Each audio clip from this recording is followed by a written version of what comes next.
Un cordial saludo para todos los estudiantes de este espacio académico, Aprendizaje y Desarrollo Motor. Bueno, ya nos encontramos finalizando el tercer corte, donde lo hemos direccionado de la siguiente manera. Serán 2 talleres que equivalen al 10% y la cartilla digital que equivale al 20%. Anteriormente el taller era realizar un circuito. Entonces, ¿qué entendemos nosotros por circuito?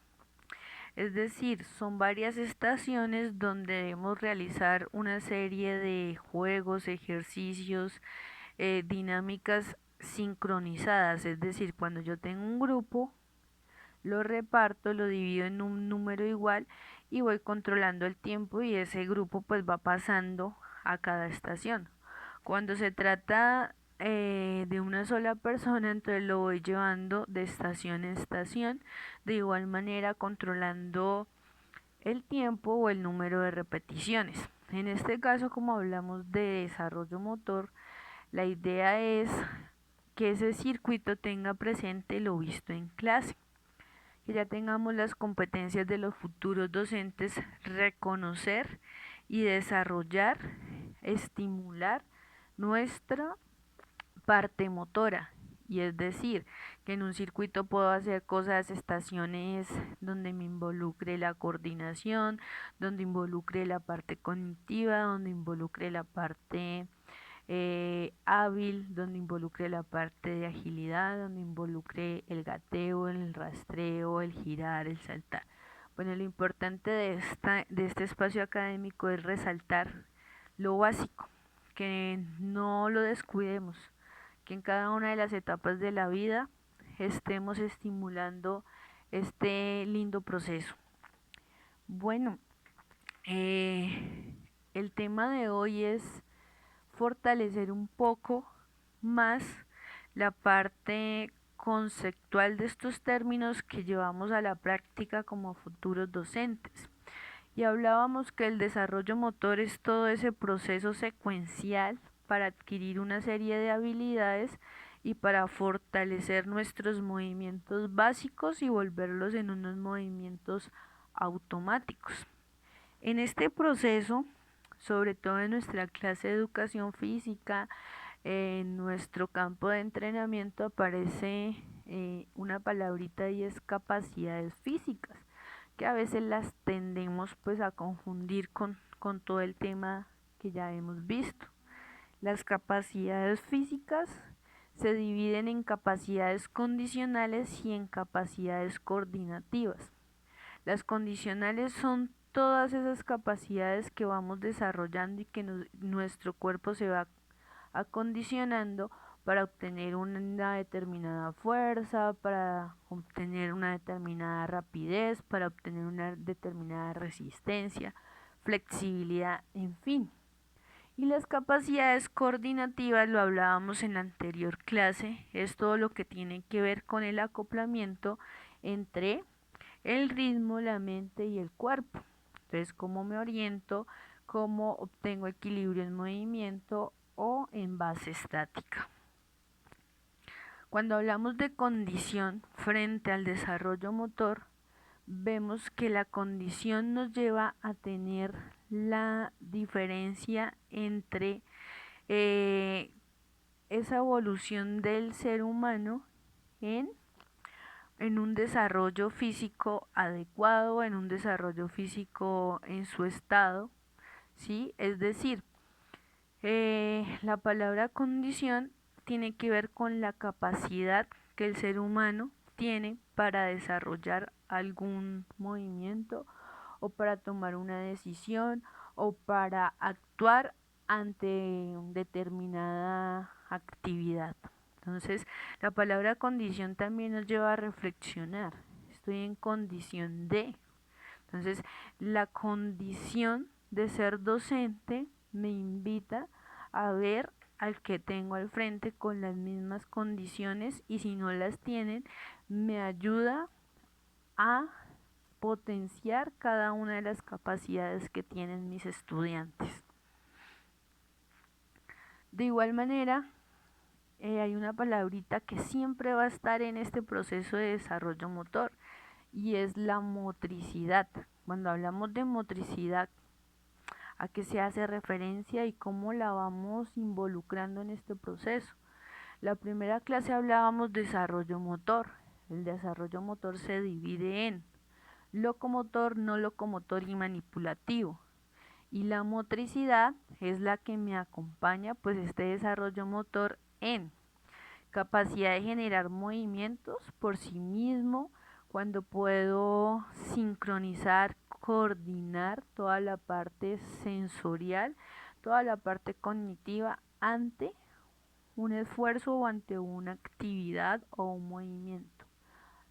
Los movimientos que podemos realizar anteriormente los nombramos, locomotores, no locomotores, manipulativos, y ya con un grado de dificultad pues se convierten en habilidades y en acciones motrices.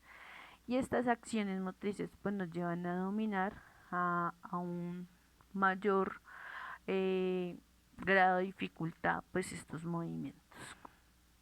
Eso es importante.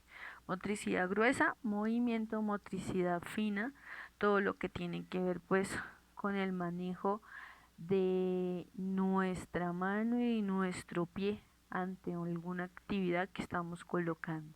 Entonces es importante como hacer una retroalimentación de estos términos e irnos como focalizando en nuestro papel como docente y cómo colocaríamos estas herramientas en acción, en ejecución, porque es que a veces tendemos como a confundir estos conceptos y sobre todo cuando los llevamos a la práctica pues no sabemos qué es lo uno y qué es lo otro.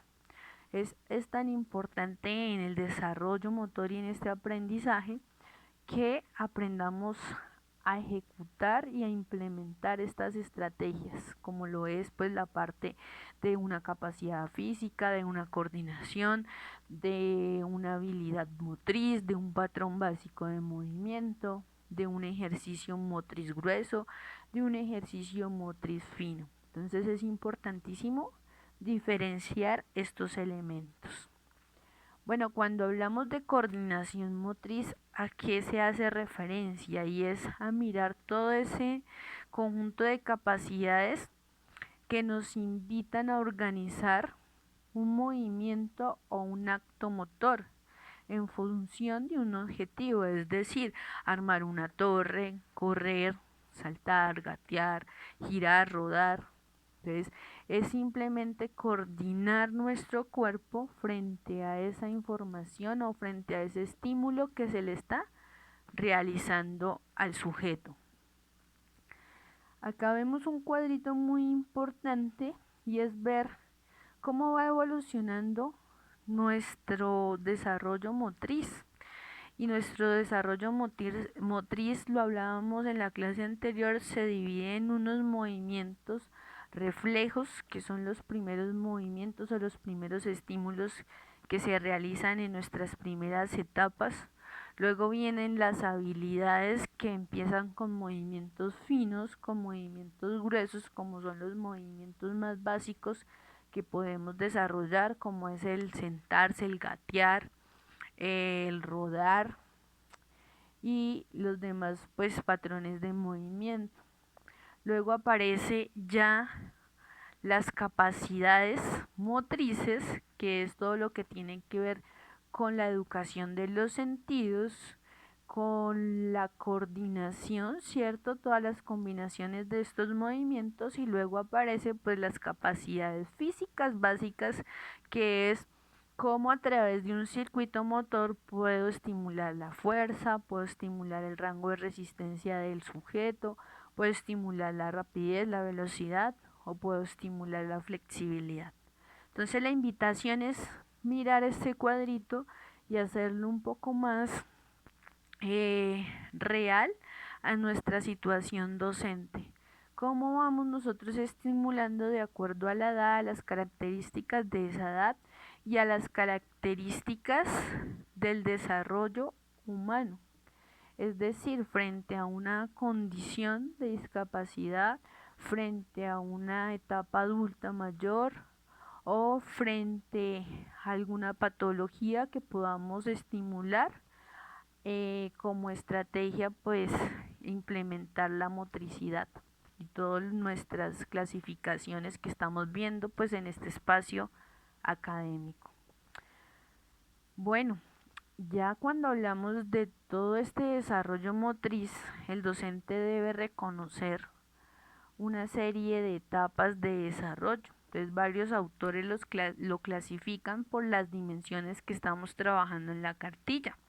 Entonces, hablan del desarrollo cognitivo, hablan del desarrollo social, hablan del desarrollo socioafectivo, en fin, depende de los autores que nosotros vayamos a trabajar como docentes y depende también de la edad o del grupo que tenemos a cargo. Entonces es importante mirar realmente qué puede hacer el niño frente a su etapa de desarrollo.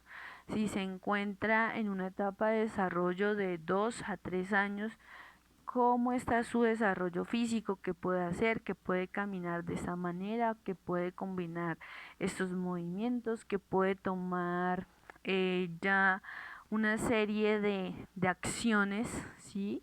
Que puede realizar tantas palabras, que puede integrarse. Entonces, es mirar y caracterizar adecuadamente esta etapa de desarrollo para que así se nos facilite la estimulación y así mismo pues impartir el conocimiento adecuado a este desarrollo. Entonces, lo importante acá de reconocer es que siempre se debe empezar por una fase de diagnóstico, luego empezar desde lo más sencillo a lo más complejo y respetar cada una de las edades. Si usted le coloca a un niño de 1 año a tener un aspecto coordinativo de varios movimientos, no lo va a lograr porque él está realizando hasta ahora como esa fase de información y de asimilar un solo movimiento. Entonces es tan importante conocer estas etapas para poder estimular adecuadamente una formación motriz. Recuerden, formación motriz es todo lo que tiene que ver entre la parte cognitiva y la parte del movimiento. Entonces, cuando nosotros hacemos una investigación, una consulta sobre las etapas de desarrollo, encontramos varios libros de desarrollo humano donde nos dan varias tablas. Entonces hablan del desarrollo del niño de 0 a 6 años, otros hablan de 8 a 10, de 11 a 13 y de 14 en adelante. También hablan de la etapa adulta. Entonces es importante mirar, investigar y cada quien mira cuál es el autor que pues más le llama la atención y cuál es el autor que de pronto es más fácil entender. Lo importante acá de estos ejemplos es que veamos que cada etapa tiene sus dimensiones y en cada dimensión tiene su superación, su atención, su etapa de aprendizaje y de reconocimiento de la misma. Esta tablita o esta gráfica vemos cómo es el desarrollo motriz o cómo es un modelo. Esta también cambia de acuerdo a los autores, ¿sí? Pero casi la mayoría de autores hablan de lo mismo, de las fases del desarrollo motor que empiezan de un movimiento reflejo a tener ya una habilidad especializada o una acción motriz específica. Y para cada edad hay un momento de asimilar cada etapa, cada proceso. Entonces empezamos desde un proceso de estímulos, luego empezamos a reconocer algunos movimientos básicos, luego empezamos a relacionarnos con estos movimientos, a volverlos automáticos, hacerlos parte de nuestra vida diaria y luego ya lo hacemos un poco más específico, de pronto en la clase de educación física o de pronto con una actividad deportiva específica. Hay algo importante y es que el desarrollo motriz tiene que ver con estas tres palabritas: cognitivo, asociar y autónomo. Es decir, la personita toma su decisión de movimiento, lo asocia con alguna información o un estímulo dado, y toda esa parte lo reconoce y ya lo involucra en un movimiento consciente. Cuando hablamos de este desarrollo motriz, también hay que diferenciar que va por momentos, y tenemos un momento pues cognitivo, que es comprender ese estímulo. Tenemos un momento preparatorio, que es como organizar toda esa información, y tenemos un momento ya de ejecución, que es colocar a prueba pues todo este proceso de estímulo que me están dando para poder ejecutar ese movimiento. En este proceso de desarrollo motor vemos muchos autores han investigado, sobre todo en las etapas sensibles. Acá vemos otro cuadrito y es sobre solo el desarrollo cognitivo. Y el desarrollo cognitivo, según Piaget, lo divide en 4 momentos, y está el momento sensomotor, que es todo el proceso de estímulos, ¿cierto? De movimientos reflejos. Está la parte del pensamiento simbólico, que es la etapa preoperacional. Todo lo van reconociendo por símbolos, por formas, por modelos. Está la etapa de las operaciones concretas, que ya va desarrollando un pensamiento lógico concreto y ya el niño va tomando sus propias decisiones. Y está la etapa de las operaciones formales, que ya tienen un pensamiento lógico formal, que ya se integran con el otro, toman decisiones, tienen su desarrollo cognitivo ya en una etapa elemental, en una etapa concreta y en una etapa donde realizan sus propias actividades y sus propias decisiones. Bueno, en esta gráfica vemos que nuestra etapa humana tiene que ver con un proceso, siempre, con un proceso de evolución o de involución. Depende de la estimulación que le dé, puedo ir en evolución o puedo ir en involución. La invitación es acá ver a cada sujeto como una personita en desarrollo, como una personita en evolución, que necesita estimulación. No porque tenga 70, 80 años no se le puede estimular, al contrario, es compararnos qué hace un niño de 2, 3 años, y esa misma estimulación se la puede hacer a una persona de 90, 80 años, para que su cerebro esté activo. Entonces, más que todo, esta gráfica es de invitarlos a ver con nuevos lentes nuestro desarrollo humano, y como docentes debemos tener como ese chip de estimular y de motivar a las personas para que no se queden en una sola etapa, sino que la edad que tenga la haga productiva y esté en constante evolución. Bueno, de acuerdo a la temática y de acuerdo a lo hablado anteriormente, el segundo taller del tercer corte, que equivale al 10%, se va a tratar de lo siguiente, y es diseñar un circuito polimotor. Este circuito sí me lo van a desarrollar escrito, simplemente a planearlo. ¿Qué tengo que realizar en ese circuito? Debo trabajar el desarrollo manipulativo, solo desarrollo manipulativo para un adulto mayor. rango más o menos de 70 años en adelante. Lo que debo hacer es una planimetría, explicar la estación con una gráfica y explicar pues qué haría en cada una de las estaciones con el objetivo de desarrollar la parte manipulativa de este sujeto. ¿Cómo lo pueden enviar? Lo pueden enviar escrito, lo pueden enviar a computador, lo pueden enviar como les quede fácil a cada uno de ustedes. Lo envían a través del WhatsApp o a través del correo, pues para que se les facilite un poco. Bueno, muchachos, muchísimas gracias. Estoy pendiente a cualquier duda, a cualquier tutoría, a cualquier asesoría que necesiten para ir fortaleciendo ya pues estos trabajos y sobre todo la cartilla digital. Muchas gracias y bendiciones para todos.